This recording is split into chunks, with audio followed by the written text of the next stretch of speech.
The next important topic is multiple and partial correlation.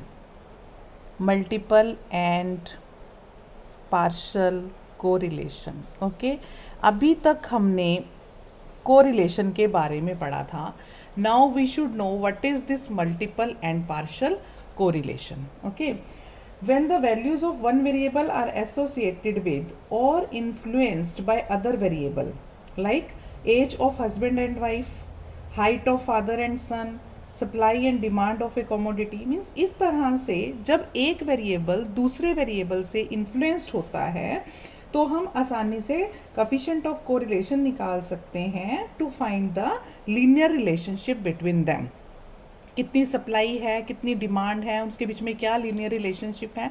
Because अभी हमने पिछले lectures में पढ़ा Karl Pearson's coefficient of correlation की हेल्प से हम लीनियर रिलेशनशिप फाइंड आउट कर सकते हैं between the two variables. But sometimes there are situations when we are interested in finding down the interrelationship between many variables, and the value of one variable may be influenced by the other variables.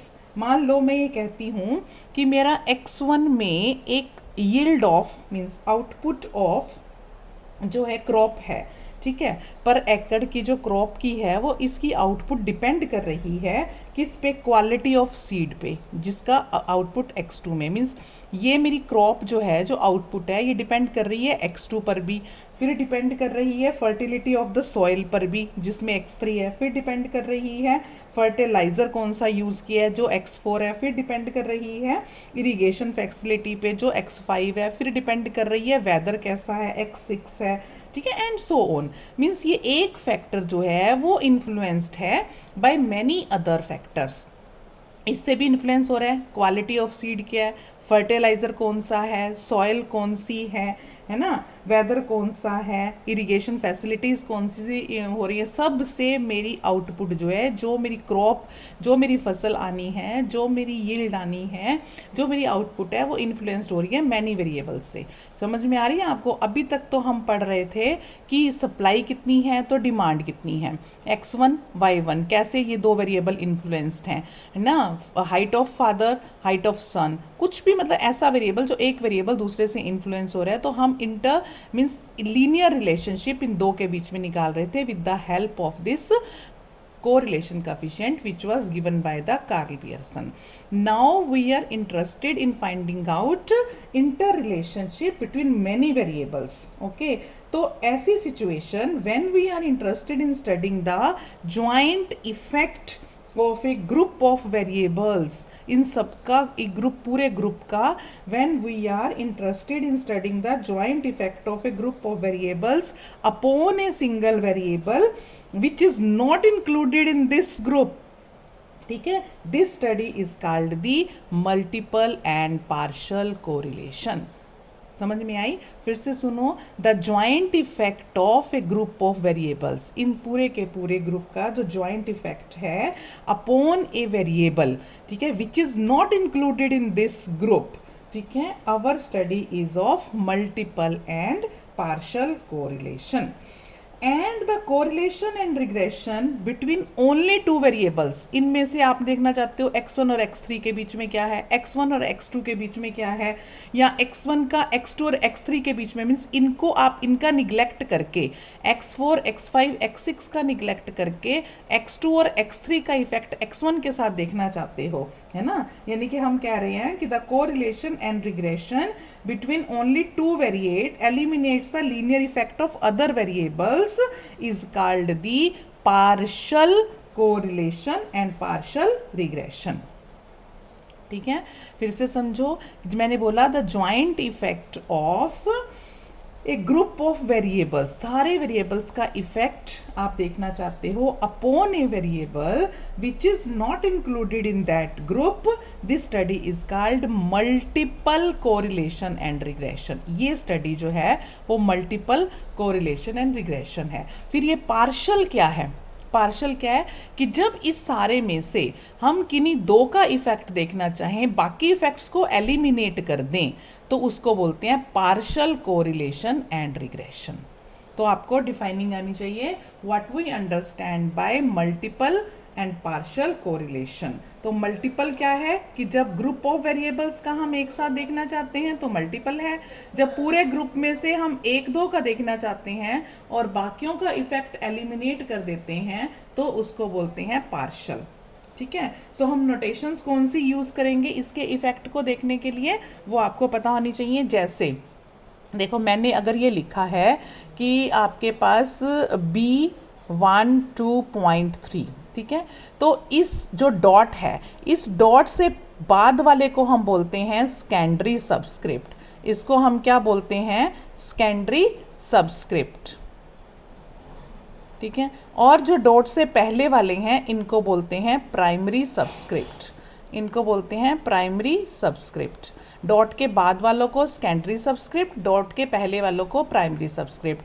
और dot के पहले वालों में भी ये position matter करती है, ये पोजीशन जो है वो मैटर करती है। जो पहली पोजीशन पे होगा उसको बोलेंगे डिपेंडेंट वेरिएबल, जो पहली पोजीशन पे है उसको डिपेंडेंट, और जो दूसरी पोजीशन पे है उसको बोलेंगे इंडिपेंडेंट वेरिएबल। ओके, अब B12.3 में अगर मैंने 12 लिखा है तो इसका मतलब यहाँ पे ये x1 डिपेंडेंट है और x2 इंडिपेंडेंट है। ठीक है, और ये अगर मैं उल्टा लिख दूंगी, अगर मैं यहाँ पे B21.3 लिख रही हूँ तो अब x2 मेरा डिपेंडेंट बन गया और x1 मेरा इंडिपेंडेंट बन गया। ठीक है, और ये सेकेंडरी सबस्क्रिप्ट्स हैं और ये हमारे पास जो है वो प्राइमरी सबस्क्रिप्ट्स हैं। ओके, सो ये प्राइमरी और सेकेंडरी, इसकी नोटेशंस का फर्क पड़ता है। अभी हमें नोटेशंस देखनी है। सो नोटेशंस में हम क्या करते हैं, we will see there is Yule's notations, there are Yule's notations. Okay, Yule's notations. अब यूल्स नोटेशन क्या कहते हैं, देखो इसके अकॉर्डिंग आपको नोटेशंस करनी आएंगी। मैं अभी आपको बताती हूँ डिटेल में, जिसको हम यूल्स नोटेशंस कह रहे हैं। Let's consider a distribution involving the variables, random variables x1, x2, x3। ठीक है, then the equation of the plane of regression, equation of plane of regression of x1, ठीक है, ऑन x2 एंड x3। मैं plane of means क्या बोल रही हूँ, equation of plane of regression of x1 on x2 and x3 क्या बनेगी वो देखो आप। This is x1 is equal to a plus B12.3 x2 plus B13.2 x3। ठीक है, ये आपके पास बनेगी, ये इक्वेशन बनेगी आपके पास equation of plane of regression of x1 on x2 and x3। ठीक है, so we can assume that the variables x1, x2, x3 have been measured from their respective means. If these are the variables which are measured from their respective means, इसका मतलब पता है क्या होता है कि इनकी जो expected values हैं, expected of x1 is equal to expected of x2 is equal to expected of x3 will be equal to 0। ठीक है, सो अगर मैं यहाँ पे दोनों साइड पे एक्सपेक्टेशन लेती हूँ, taking the expectations on both sides, इसकी एक्सपेक्टेशन, इसकी एक्सपेक्टेशन, इसकी एक्सपेक्टेशन, ये भी 0, ये भी 0, तो a will be 0, a will be 0। तो अगर मैं एक्सपेक्टेशन लेके इनके मीन की करती हूँ तो प्लेन ऑफ रिग्रेशन फिर क्या बन जाएगी मेरी इक्वेशन, जब ये 0 हो गया तो plane of regression of x1 on x2 and x3 will become x1 is equal to B12.3 x2 plus B13.2 x3। Okay, so the coefficients, these are the coefficients. B12.3 and B13.2 are known as the partial regression coefficients. अभी हमने पहले पिछले उसमें regression में किया था ना कि रिग्रेशन कोफिशिएंट्स क्या हैं। सो B12.3 and B13.2 are known as partial regression coefficient। अब partial regression coefficient कौन से हुए, partial regression coefficient of x1 on x2, partial regression coefficient of x1 on x3। सिर्फ आपने प्राइमरी को कंसीडर करना है, ठीक है, is called the estimate of x1, ठीक है, and this quantity will be, अब आपके पास मतलब ये प्लेन ऑफ रिग्रेशन की क्वेश्चन है, ठीक है। तो अगर हम इसका एस्टिमेट निकालेंगे वो बनेगा E1.23 is equal to B12.3 x2 plus B13.2 x3, ठीक है, is called the estimate of x1 as given by the plane of regression of this, ये plane of regression है, ठीक है, and the quantity, जो आपके पास क्वांटिटी आई है उसको मीन्स इस क्वांटिटी को अगर x1 में से माइनस कर दोगे आप, तो आपके पास क्या बन जाएगा, एरर ऑफ एस्टिमेट और residual, means error of estimate और रेजिड्यूल बनेगी 1.23 is equal to x1 minus B12.3 x2 minus B13.2 x3। सीधी सी बात ये है, इसको आप ऐसे भी कह सकते हो कि x1.23 is equal to x1 minus E1.23, ठीक है, ये ये मैंने आपको नोटेशंस बताई हैं। In general case of n variables, क्या नोटेशंस, जैसे जैसे आप करोगे आपको ये नोटेशंस और क्लियर हो जाएंगी। In general case of n variables, अगर आपके पास n वेरिएबल्स हैं x1 x2 up to xn, the equation of plane of regression of x1, ठीक है, ऑन x2 x3 xn क्या बनेगी आपके पास, वो equation x1 is equal to B12 point, बाकी जितने आपके पास आ रहे हैं 3 4 5 अप टू n, ठीक है, इंटू x2 प्लस, ध्यान से समझना ये, प्लस B13, क्योंकि ये x1 का x2 के साथ था, अब x1 का x3 के साथ है, तो ये B13 आगे जितने आ जाएंगे 2 4 5 अप टू n, ठीक है, ये इसके साथ क्या आ जाएगा x3 and so on, plus and x3, अगला क्या बनेगा आपके पास B14 कि 1 का 4 के साथ, point 2 5 6 up to n into x4, ठीक है।